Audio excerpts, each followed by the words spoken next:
Voici l'attitude en première ligne. Je suis Nirupamas Romania, l'animateur de cette émission. 2 mois se sont écoulés depuis l'opération Sinindour, mais les bruits de ce court conflit de 4 jours avec le Pakistan continuent de résonner. Il y a beaucoup de choses que nous ignorons sur cette opération. Mais ce qui revient sans cesse dans le domaine public, c'est que la Chine et la Turquie ont aidé le Pakistan et la Chine non seulement en leur fournissant des armes, mais probablement aussi des renseignements en temps réel. Tout cela à un moment où l'Inde et la Chine sont également en train de normaliser leurs relations. Aujourd'hui, pour m'aider à comprendre les différents aspects de cette question plutôt complexe d'un point de vue militaire, je suis accompagné du général Tendra Singha, ancien commandant en chef du commandement nord de l'armée indienne. Il était le commandant de l'armée du Nord lors de la frappe chirurgicale de septembre 2016. Après avoir pris sa retraite de l'armée, il a été associé au groupe de réflexion Council for Strategic and Defense Research. Bienvenue à Latitude, Général Euda. Merci beaucoup. C'est un plaisir d'être ici. Merci. L'autre jour, le général Euda, le général Rahul Singh, chef adjoint de l'armée, a parlé franchement de ce qu'il a appelé les leçons à tirer de l'opération Sinindur. Je vais me concentrer sur 3 d'entre elles. La première est que l'Inde a affronté 3 adversaires sur une même frontière, le Pakistan, la Turquie et la Chine. Deuxièmement, le partage de renseignements en temps réel entre la Chine et le Pakistan a donné au Pakistan une vue d'ensemble de nos ressources militaires. Et troisièmement, l'opération Sinindur est devenue un laboratoire d'études en direct pour la Chine. Étant donné les relations militaires de longue date entre le Pakistan et la Chine, ainsi qu'entre le Pakistan et la Turquie, pourquoi cela a-t-il surpris nos dirigeants militaires et nos dirigeants politiques? Les décideurs militaires et politiques indiens n'en ont-ils pas tenu compte? Après tout, nous achetons également des armes auprès de nombreux pays, de pays occidentaux et de Russie. Et il y a également eu un rapport selon lequel, en 2022, ce sont les services de renseignement militaires américains qui ont aidé l'Inde à repousser une attaque de l'APL dans l'Arunachal Pradesh. Alors pourquoi l'Inde se sent-elle dépassée par l'aide de la Chine au Pakistan? N'aurait-elle pas dû tenir cela pour acquis au lieu de s'en lamenter après coup? Donc, Nukma, mon point de vue est le suivant. Ce fait est un fait, il est bien connu. La coopération militaire entre le Pakistan et la Turquie, entre le Pakistan et la Chine, est bien connue. Elle est bien documentée. Je ne suis pas sûr, le général Raoul a été surpris. Je pense qu'il ne faisait qu'énoncer des faits.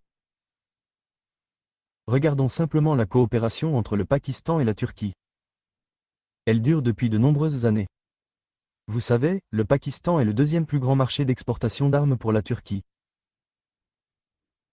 En 2021, la Turquie et le Pakistan ont signé un accord pour fabriquer des drones armés au Pakistan même. Et bien sûr, la position de la Turquie sur le Cachemire a été très claire, je veux dire qu'ils soutiennent totalement le Pakistan. La Chine a une relation beaucoup plus profonde avec le Pakistan. Je pense que, comme l'a mentionné le général Raoul, plus de 80% des armes achetées par le Pakistan au cours des 5 dernières années provenaient de Chine. Il s'agit donc de toutes sortes de systèmes. Nous savons également que le Pakistan est l'un des pays qui a accès au système satellitaire vu de la Chine, tant à des fins civiles que militaires.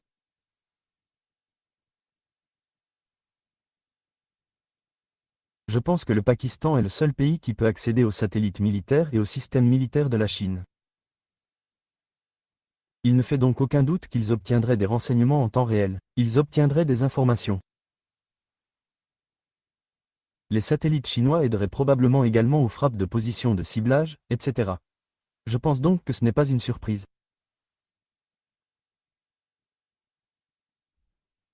Ces faits sont en quelque sorte bien connus et auraient dû être pris en compte dans nos plans militaires tels que nous les avons élaborés, vous savez, avant l'opération Sindoor. Ce sont donc des choses très connues. Je ne pense pas qu'il y ait eu de surprise, je pense que les médias en ont parlé comme si c'était quelque chose de nouveau qui s'était produit. Mais c'est très bien connu des militaires et je pense que c'est très bien connu des dirigeants politiques.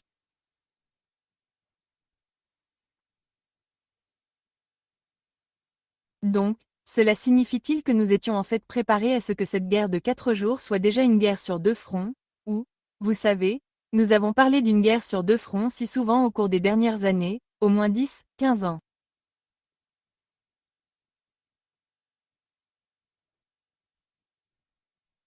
Cela s'est-il réellement réalisé et y étions-nous préparés? Excusez-moi, laissez-moi terminer. La raison pour laquelle j'ai parlé de surprise, c'est qu'il semblait que nous n'étions pas préparés à cela. Je veux dire, d'après toutes les déclarations qui ont été faites, il semble que vous savez, cela ressemble à une plainte selon laquelle la Chine a aidé le Pakistan plutôt qu'à quelque chose qui avait été réellement pris en compte. Non. Donc, comme je l'ai dit, en ce qui concerne l'armée, je suis tout à fait conscient qu'ils savent exactement quels sont les systèmes fournis au Pakistan par la Chine et comment le Pakistan les utilise.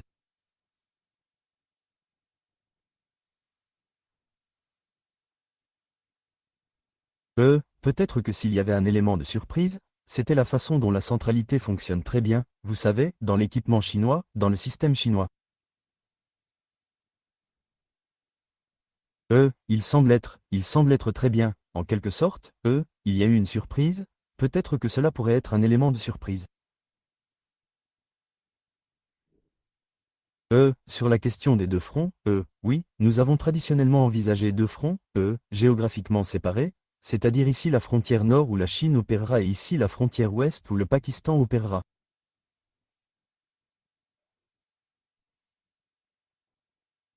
Je pense que nous devons commencer à réexaminer et beaucoup d'experts en parlent, vous pourriez bien avoir un front, avec deux adversaires, avec vous savez, la Chine, pardon, le Pakistan est la face avant, et un soutien presque total venant de la Chine, à moins bien sûr qu'il y ait des troupes sur le terrain. Donc notre réflexion sur deux fronts doit peut-être aussi en tenir compte. Maintenant, En fait, il a dit 3 fronts parce qu'il a également ajouté la Turquie. Et il a effectivement dit, en première ligne.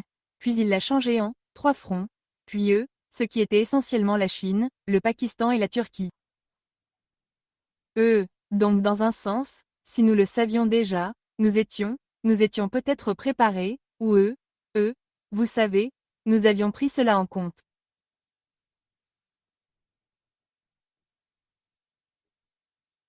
Mais il y a aussi, vous savez, la prise de conscience que ce conflit a pu, par inadvertance, exposer les vulnérabilités de l'Inde pendant l'opération Simur, ce qui est vraiment ce que le général Raoul Singh, semblait dire lorsqu'il a dit qu'il s'agissait d'une situation de laboratoire réelle où il pouvait observer ce qui se passait, vous savez, il pouvait observer les performances de leur matériel militaire, qu'ils avaient donné au Pakistan, ainsi que la manière dont l'Inde réagissait. Donc, dans un sens, il surveillait également les vulnérabilités de l'Inde. L'Inde s'est-elle donc exposée? il arrive donc toujours que, vous savez, vous pouvez avoir les meilleurs plans, vous avez le meilleur équipement, vous avez votre propre stratégie et vos propres tactiques. Mais le véritable test de ce système et de son fonctionnement se fait en cas de conflit. Lorsque vous êtes en conflit et que vous avez des attaques particulièrement cinétiques, cela expose à la fois les forces et les vulnérabilités de votre système. Tout comme cela a également exposé les forces et les vulnérabilités des Pakistanais et du type d'équipement dont ils disposent. Je pense donc que cela fonctionne des deux côtés. Le chef d'état-major de la défense a admis qu'il y avait eu des lacunes tactiques le premier jour qui ont entraîné des pertes d'avions au combat, et que des leçons avaient été tirées et des mesures correctives avaient été mises en place. Mais je veux dire, comme je l'ai dit, les forces et les vulnérabilités ne sont littéralement exposées que pendant les conflits, sinon vous pouvez continuer à faire des jeux de guerre, à vous entraîner, etc. Je pense donc que cela se serait certainement produit des deux côtés et que les deux parties en tireraient des leçons. Les deux parties, c'est-à-dire les... 3 parties, je veux dire la Chine. Oui, même la Chine examinerait très sérieusement les performances de son système. Donc, certaines ont bien fonctionné.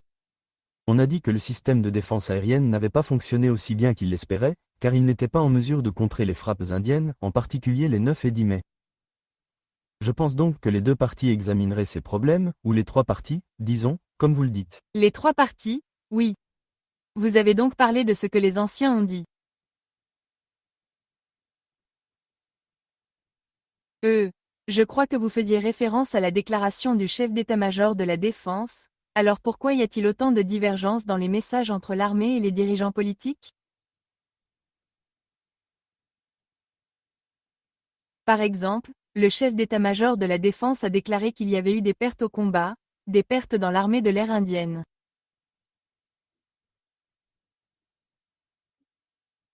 Même pendant le briefing du 10 mai, c'était une déclaration faite par l'armée de l'air, par le maréchal de l'air. Ouais. Point. Donc, d'un autre côté, le conseiller à la sécurité nationale a déclaré à Chennai l'autre jour qu'il avait mis quiconque au défi de fournir la moindre preuve, même photographique, d'une seule structure endommagée. Alors, pourquoi les dirigeants politiques disent-ils que nous avons donné une leçon au Pakistan alors que les dirigeants militaires parlent de nos vulnérabilités? Vous savez pourquoi il y a un tel fossé entre les deux? Que se passe-t-il ici? Non, non, c'est arrivé. Je veux dire que les dirigeants politiques des deux camps revendiqueront la victoire. Donc même le Pakistan dit que nous avons remporté la victoire. Si vous regardez la situation du point de vue indien, il serait juste de dire que l'Inde est sorti vainqueur de ce court conflit de 4 jours. Nous avons donc frappé tous les camps terroristes que nous avions prévus. Nous avons réussi à repousser les attaques de drones et de missiles du Pakistan au cours des 2 ou 3 jours suivants, sans causer de dégâts majeurs de notre côté. Puis, lorsque les choses se sont envenimées, nous avons mené cette frappe très réussie les 9 et 10 mai, qui a causé de graves dommages aux infrastructures aériennes, aux aérodromes, aux stations radars et à la défense aérienne. Je pense donc qu'en y regardant de plus près, il serait juste de dire que l'Inde a bien fait, mieux que le Pakistan. Et c'est, je pense, le contexte dans lequel les dirigeants politiques envisagent les choses. Vous savez, utiliser des mots différents en ce qui concerne l'armée. Un élément clé d'une armée professionnelle est la capacité à tirer des leçons des conflits. Ce serait absolument non professionnel de dire non, tout s'est bien passé, et qu'il n'y a vraiment pas de leçons qui en ont découlé.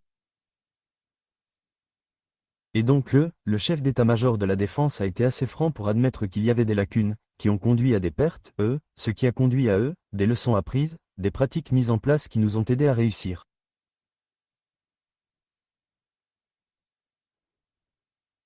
Et des leçons, non seulement vous savez, dans le sens tactique, mais aussi de nombreuses leçons qui ont émergé dans des domaines comme la guerre des drones, l'utilisation de systèmes à longue portée, notre capacité à gagner ce que nous appelons la bataille des récits, qui s'est déroulée, comment allons-nous envisager l'escalade et le contrôle de l'escalade lors de la prochaine crise?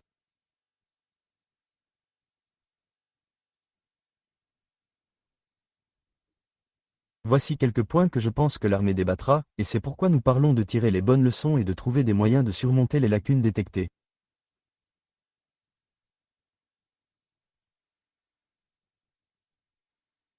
Vous dites donc que les dirigeants militaires et politiques sont sur la même longueur d'onde, mais qu'il s'agit simplement de savoir qui transmet quel message. Ouais. Et ils échouent. Je pense que le contexte est également différent. Je pense donc que les dirigeants politiques considèrent la situation dans son ensemble et disent « Voilà ce que nous avons entrepris de faire, voilà ce que nous avons fait et, en ce sens, nous avons réussi. » L'armée a déclaré que nous avions fait du bon travail, mais elle a également déclaré qu'il y avait des leçons à tirer, et c'est une bonne chose.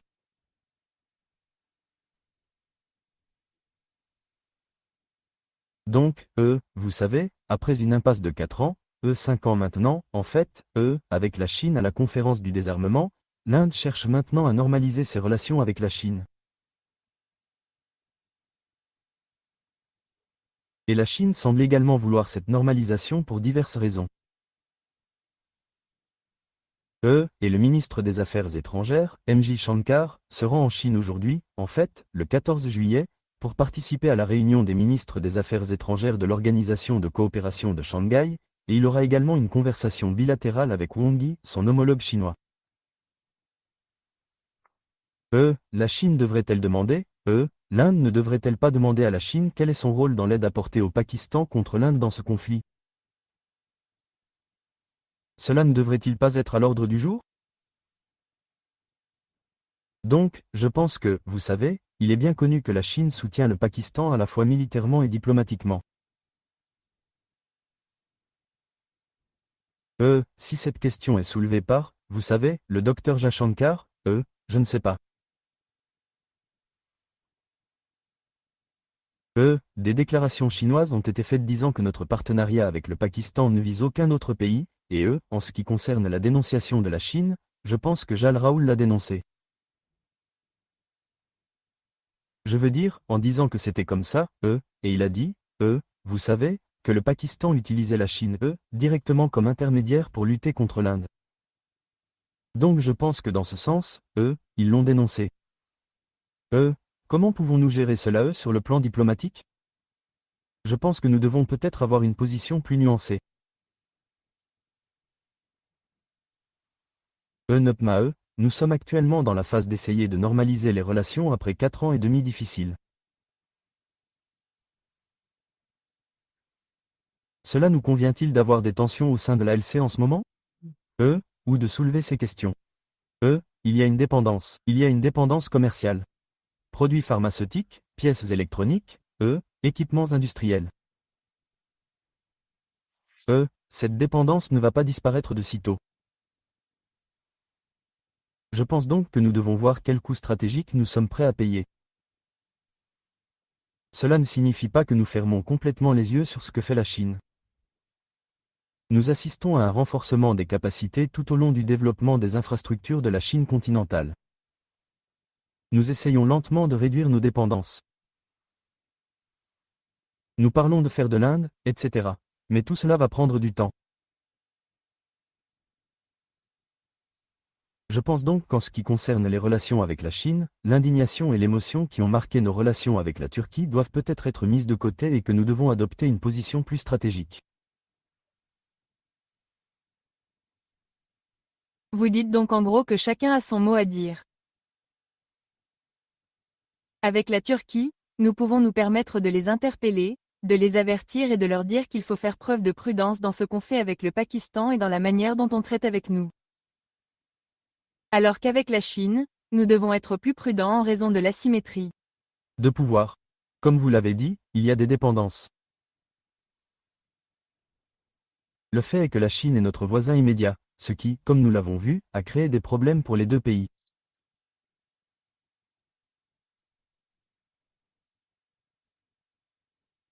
La Turquie est un voisin éloigné, elle n'a pratiquement aucun commerce et il y a eu des accords de défense qui étaient censés être conclus entre l'Inde et la Turquie, mais ils ont également été annulés dans le passé en raison des déclarations faites par la Turquie en faveur du Pakistan.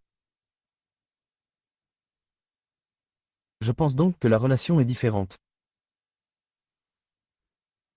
Les coudes, devrais-je dire, appelés les deux pays sont différents et donc je ne pense pas que nous puissions les traiter de la même manière, n'est-ce pas? Laissez-moi vous poser cette question d'une autre manière. Normaliser les relations, malgré tout, malgré le soutien de la Chine au Pakistan, pas seulement sur le front de la guerre, pas seulement en partageant des renseignements et du matériel, mais aussi diplomatiquement. En fait, la Chine a contribué à édulcorer cette déclaration du Conseil de sécurité de l'ONU immédiatement après Pelan, qui ne mentionnait pas le front de la résistance, etc. Nous avons également vu dans le passé comme la Chine aide le Pakistan. Normaliser les relations, malgré tout, est-ce la voie à suivre? Si nous pouvons normaliser les relations avec la Chine, devrions-nous également envisager de normaliser les liens avec le Pakistan? En tant que militaire, comment voyez-vous cela? Écoutez, je pense que ce serait idéal si vous pouviez normaliser les relations avec le Pakistan. Mais je pense que les positions sont aujourd'hui très éloignées sur deux questions. Vous savez, le Cachemire en ce qui concerne le Pakistan et le terrorisme en ce qui concerne l'Inde, pour moi, la normalisation, vous savez, à ce stade, semble un peu difficile. Mais cela dit, Je pense qu'entre les deux pays, l'Inde et le Pakistan, il faut qu'il y ait des canaux de communication ouverts. Et je dis que si vous ne pouvez pas avoir de canaux de communication officiels, maintenez au moins des canaux de communication indirects. Et c'est important, car si une crise survient, la gestion de cette crise de manière bilatérale ne se fera que si des mécanismes et des canaux de communication indirects sont en place. Sinon, vous aurez des problèmes du genre, les deux pays ne se parlent pas, alors évidemment, une médiation par une tierce partie est justifiée. Le Pakistan ira se réfugier en Amérique ou en Arabie Saoudite, et c'est quelque chose que nous disons ne pas vouloir, mais comme je l'ai dit, si nous ne le voulons pas, alors au moins un canal de communication direct. Ensuite, à un niveau légèrement supérieur, vous savez, la ligne directe du DJMO existe, mais elle est essentiellement destinée aux questions militaires tactiques. Si des questions politiques, diplomatiques ou stratégiques doivent être abordées, je pense qu'il faut qu'il y ait un canal entre les deux pays.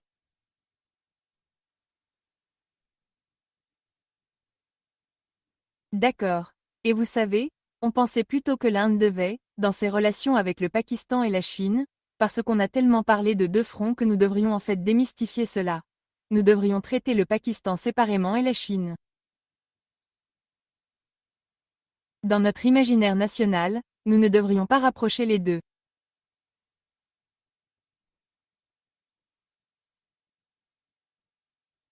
Et lorsque l'Inde et le Pakistan sont parvenus à un accord en 2021, réitérant le cessez-le-feu de 2003, l'idée était que l'Inde avait bien fait de faire taire cet accord avec le Pakistan afin qu'il aide l'Inde à se concentrer sur la ligne de contrôle réelle dans l'Islam Ladakh.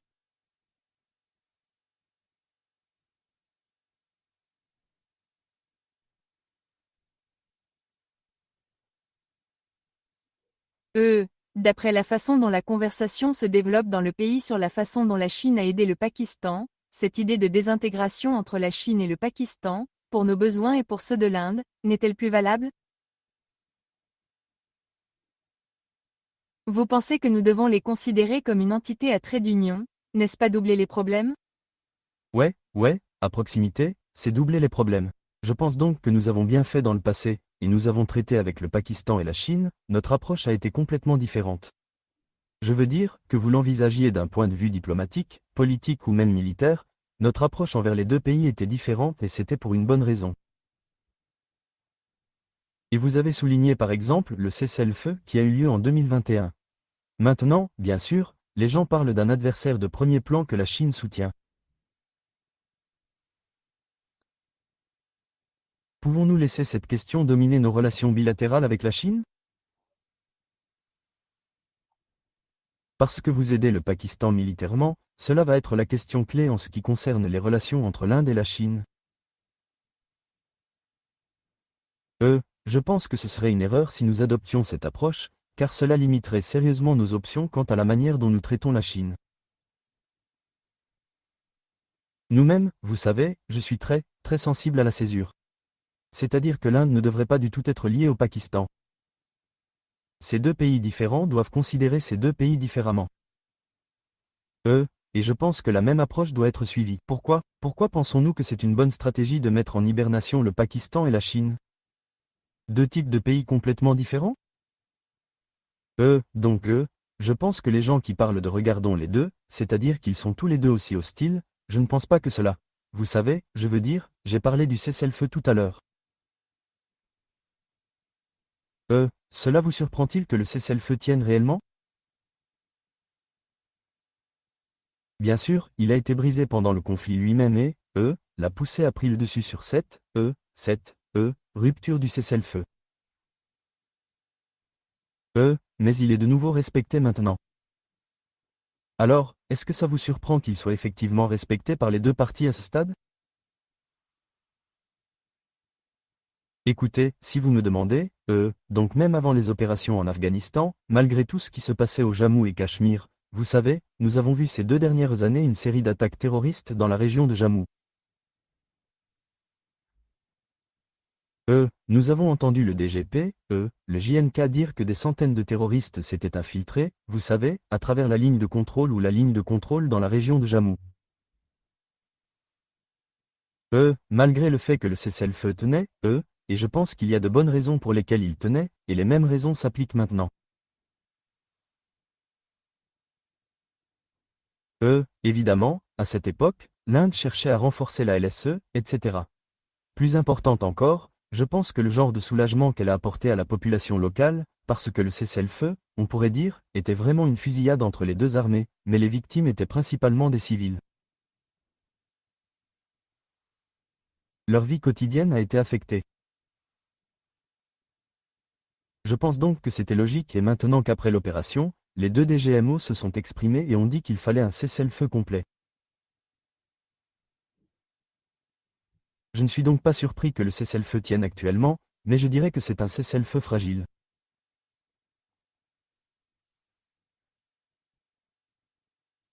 Vous avez ces incidents terroristes majeurs, des mesures sont prises immédiatement, le cessez-le-feu va en quelque sorte se rompre. Alors comment pouvons-nous maintenir cela renforcé? Pour moi, vraiment, le Pakistan, être un peu plus prudent quant à ce qu'il fait en envoyant des terroristes en Inde? Quel genre d'approche adopte-t-il qui, dans une certaine mesure, déterminera si le cessez-le-feu tient? Parce qu'on ne peut pas l'isoler des aspects politiques et diplomatiques, mais on ne peut pas dire que c'est purement militaire et que ce n'est lié à rien d'autre. Donc, j'espère que ça tient, mais il y a une certaine fragilité. Donc, vous savez, certains commentateurs ont dit qu'une nouvelle guerre avec le Pakistan était inévitable et que nous devions nous y préparer.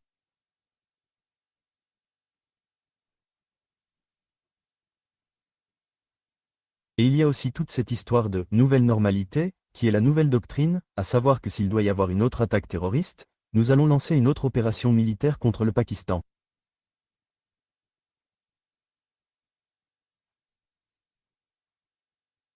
Pensez-vous qu'un autre conflit avec le Pakistan va se produire? Est-ce inévitable? D'une certaine manière, c'est inévitable pour plusieurs raisons que vous avez également énumérées. L'Inde a établi une nouvelle sorte de doctrine qui stipule qu'une attaque terroriste majeure fera l'objet d'une réponse décisive. Le chantage nucléaire et le bluff nucléaire du Pakistan ne fonctionneront pas. Nous ne faisons pas de distinction entre les terroristes et leurs commanditaires, ce qui signifie que l'armée pakistanaise est une cible directe. Nous ne faisons pas de distinction entre les terroristes et l'armée pakistanaise qui les aide. Et évidemment, cela rend la situation plus propice aux crises.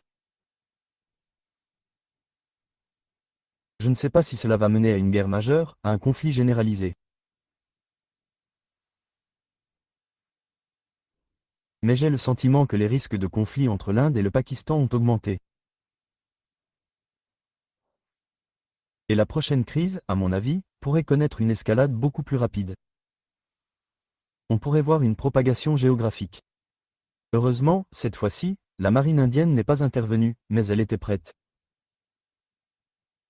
Donc, si la crise dure peut-être une semaine, on pourrait même voir la marine impliquée. Il y a donc des risques quant à l'évolution de la situation entre l'Inde et le Pakistan. Je ne peux pas dire si cela mène à une guerre totale ou non.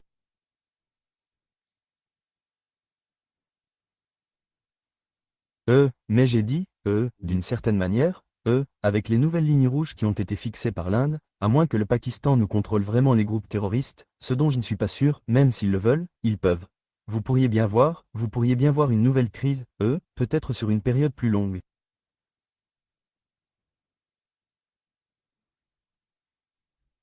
Est-ce que cela sera également dû à des problèmes liés à l'industrie? Je ne sais pas ce que l'avenir nous réserve.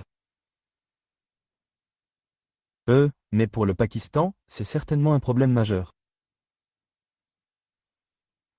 Donc, je pense que les indicateurs sont là, vous pourriez bien avoir une crise.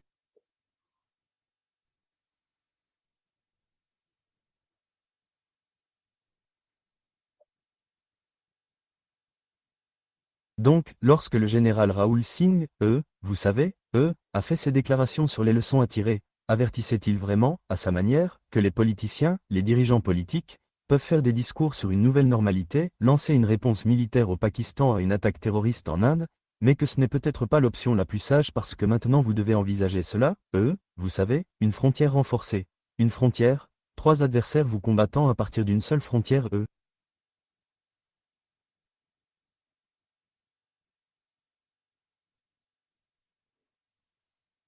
Envoyait-il réellement ce message également?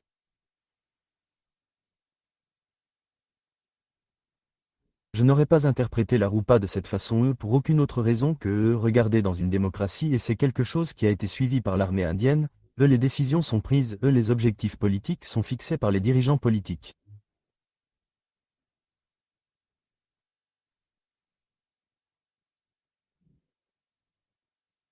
Si les premiers ministres ont fixé des lignes rouges, l'armée donne des conseils professionnels et dit c'est comme ça que nous suggérons que nous devrions faire mais en fin de compte la décision d'utiliser la force militaire ou non revient aux dirigeants politiques.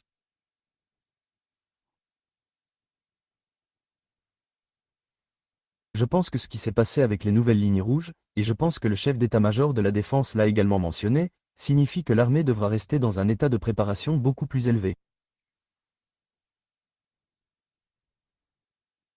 Donc, pas comme en 1971, où vous aviez 6 mois pour vous préparer et ensuite partir en guerre totale, mais une attaque terroriste majeure peut se produire et dans les 3 cas de 2016, 2019 et 2025, l'armée a dû réagir en 10 jours environ, ce qui signifie un niveau de préparation élevé.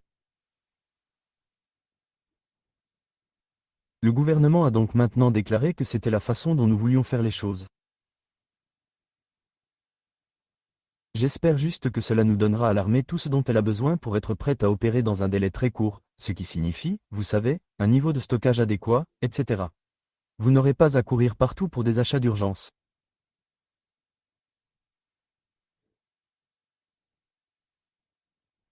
Et deuxièmement, comme vous l'avez mentionné, vous allez assister à un certain degré de collusion entre le Pakistan et la Chine, et donc équiper l'armée indienne de tout ce dont elle a besoin pour être en mesure de faire face à cette menace. C'est ce que je pense que le gouvernement devra faire. Mais y a-t-il quelque chose que nous puissions faire puisque nous savons que cela va arriver? Y a-t-il quelque chose que nous puissions vraiment faire pour l'empêcher? Pour l'empêcher complètement?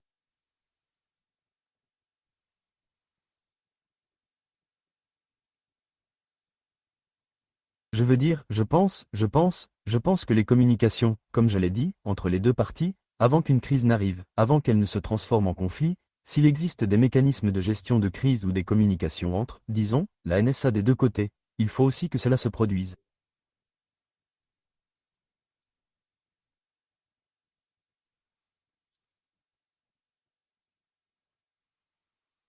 Je veux dire, c'est une mode, l'Inde en a un peu marre de ça, vous savez, 35 ans d'attaques terroristes continues qui viennent du Pakistan, et donc il faut qu'il y ait, et je pense que la patience est à bout,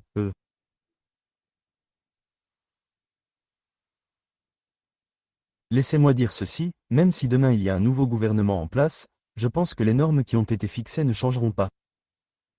Les gens vont s'attendre à ce que quelque chose se passe. Alors, pouvons-nous éviter cette crise? Cela ne peut se produire que si nous nous parlons, si nous trouvons un moyen, vous savez, par le biais des médias pendant une crise, de pouvoir éviter de recourir directement à l'armée.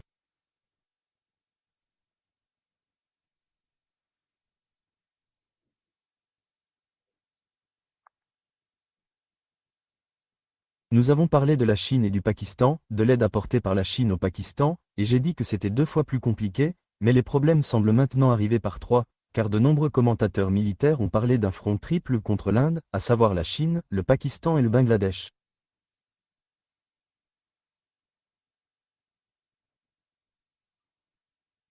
Dans quelle mesure cette évaluation est-elle réelle d'un point de vue militaire ou est-ce un rêve fiévreux?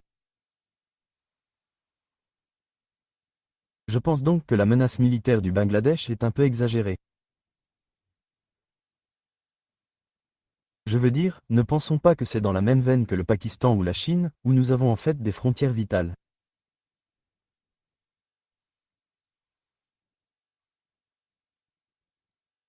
Oui, vous savez ce qui s'est passé ces derniers mois, c'est que nous avons vu le Bangladesh se rapprocher de la Chine, les relations entre le Bangladesh et le Pakistan s'améliorent, mais franchement, je pense qu'il s'agit davantage d'un défi diplomatique que nous devons gérer.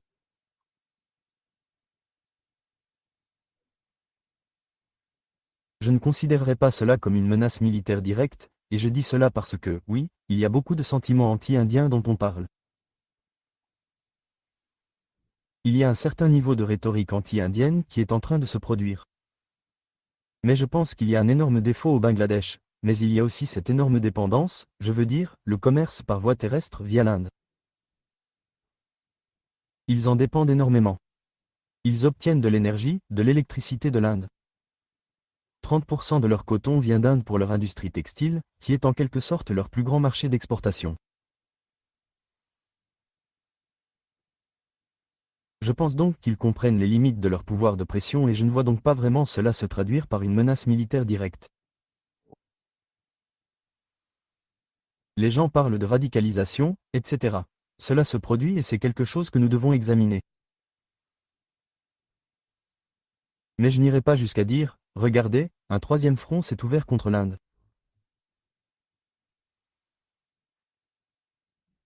J'espère également que, sans savoir si cela arrivera, lorsqu'un gouvernement élu sera en place, vous constaterez peut-être qu'il dispose d'une plus grande majorité et d'une plus grande responsabilité que le gouvernement intérimaire non élu en place. Je pense donc que c'est sur le plan diplomatique que nous devons examiner la manière de traiter avec le Bangladesh.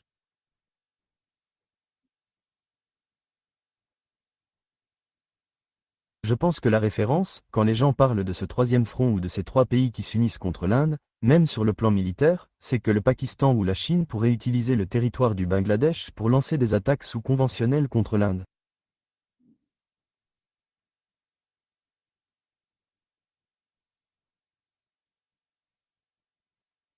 Je pense que c'est aussi la façon dont on voit que le territoire du Bangladesh pourrait être utilisé par des groupes militants ou des groupes islamistes radicalisés. C'est aussi ce genre de choses. C'est vrai. Donc, comme je l'ai dit, il y a un niveau de radicalisation qui se produit, et vous pouvez le voir. Maintenant, il nous appartient de vérifier nos frontières, de nous assurer qu'au moins les déplacements physiques sont difficiles. Cela n'arrive pas, donc une partie de cela doit être gérée par nous-mêmes. Je pense que nos propres politiques en matière de lutte contre le radicalisme radical ne sont pas non plus totalement mûres. Je veux dire, où avez-vous entendu parler de campagne de lutte contre la radicalisation? Où avez-vous entendu parler d'éléments extrémistes qui essaient de les réintégrer dans le courant dominant et de faire quelque chose? Donc, oui, certaines choses pourraient arriver. Mais comme je l'ai dit, je ne considérerai pas cela comme une menace pour la vie, contrairement au Pakistan et à la Chine.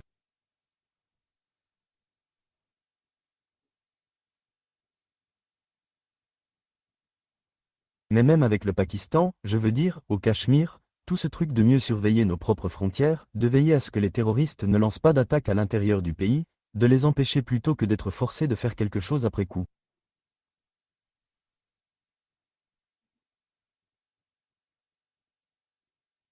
Je pense que cela devrait également être le cas au Cachemire, et pas seulement à la frontière avec le Bangladesh. Absolument. On met donc beaucoup l'accent sur la lutte contre l'infiltration au Jammu et Cachemire. Le terrain est également différent, mais vous y êtes déjà allé.